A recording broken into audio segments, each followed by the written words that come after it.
नमस्कार, मैं हूं मोबिना महक और आप देख रहे हैं डी डिजिटल न्यूज पर इस वक्त की खबर। उत्तर प्रदेश के जनपद संभल के चंदोसी में doctor B R. Ambedkar junior high school Pathra में धूमधाम से मनाई बाबा साहब की 135वीं जयंती।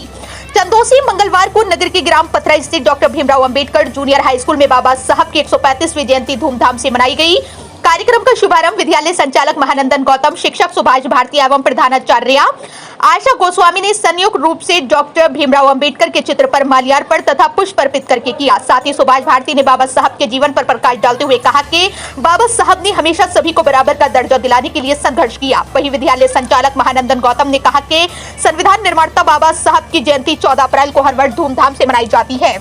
उन्हें संविधान निर्माता इसलिए कहा जाता है क्योंकि भारतीय संविधान के निर्माण में उनका अमूल्य योगदान रहा। साथ ही दलित समाज के लिए भी बाबा साहब ने महत्वपूर्ण कदम उठाए। विद्यालय के प्रधानाचार्य आशा गोस्वामी ने कहा कि बाबा साहब ने संविधान लिखने में अहम भूमिका निभाई, जिससे आज भी देश चल रहा है और सभी को विशेष तौर पर महिलाओं को समान शिक्षा एवं अधिकारों का अवसर मिल रहा है।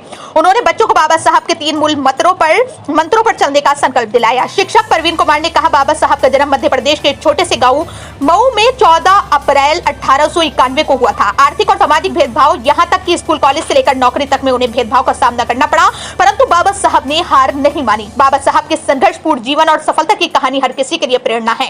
शिक्षक नीरज कुमार शर्मा ने कहा कि बाबा साहब ने कई बार मन से ऐसे भाषण और विचार व्यक्त किए जिससे प्रेरित होकर युवा जीवन की कठिनाइयों का सामना करने के लिए तैयार हो जाती हैं। शिक्षक सत्यपाल सिंह, सत्येंद्र सिंह, शिव गणेश शर्मा, अश्वनी शर्मा, रेनी अग्रवाल, सीमा अग्रवाल, शशि कुमार भारद्वाज, रमन शर्मा आदि ने भी अपने अपने बाबा साहब के बारे में विचार व्यक्त किए। कार्यक्रम की अध्यक्षता प्रधानाचार्य आशा गोस्वामी ने एवं मंच का कुशल संचालन शिक्षक परवीन कुमार ने की। इस दौरान नीरज शर्मा, सत्येंद्र सिंह, सत्यपाल सिंह, शिव गणेश शर्मा, रमन शर्मा, अश्वनी शर्मा, शशि कुमार भारद्वाज, रंजीत कुमार, सीमा अग्रवाल, रेनी अग्रवाल, क्षमता, योगेश, खुशबू, अनामिका यादव, आभार रानी, रेशमा, सुशीला, आरती सिंह, वंशिका सक्सेना, काजल दुर्गेश राजपूत, रंजीत कौर, गीता आदि उपस्थित रहे।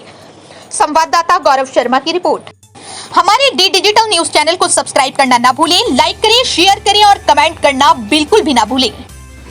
प्यारे बच्चों, आज हम सभी यहाँ बाबा साहब डॉक्टर भीमराव अम्बेडकर जी की 135वीं जयंती मनाने के लिए एकत्रित हुए हैं।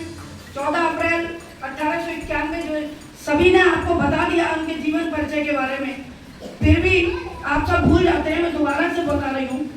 1891 को एक साधारण परिवार में जन्मे भीमराव रामजी अम्बेडकर ने अपनी काबिलियत के दम पर न केवल समाज के दबे कुचले वर्गों को आवाज दी, बल्कि भारत को एक समावेशी संविधान दिया। सर्व समाज के लिए उन्होंने काम किया। बाबा साहब को भारतीय संविधान का जनक कहा जाता है। उन्होंने दलितों और शोषितों के अधिकारों के लिए बहिष्कृत भारत और मूल नायक जैसे प्रकाशनों के माध्यमों से संघर्ष किया। उन्होंने हमें शिक्षित बनो, संगठित रहो और संघर्ष करो, ये 3 मूल मंत्र भी दिए। क्या हम आज उनके दिए मूल मंत्रों पर चल रहे हैं? आप लोग बड़े बड़े भाषण यहाँ से देते हैं, सुनते भी हैं, लेकिन क्या हम उन सबको आत्मसात करते हैं? जितनी भी बातें बताई जाएं, आज वो टाइम नहीं है। उन्होंने जो टाइम गुजारा वो शायद ही कोई इस समय अपने जीवन में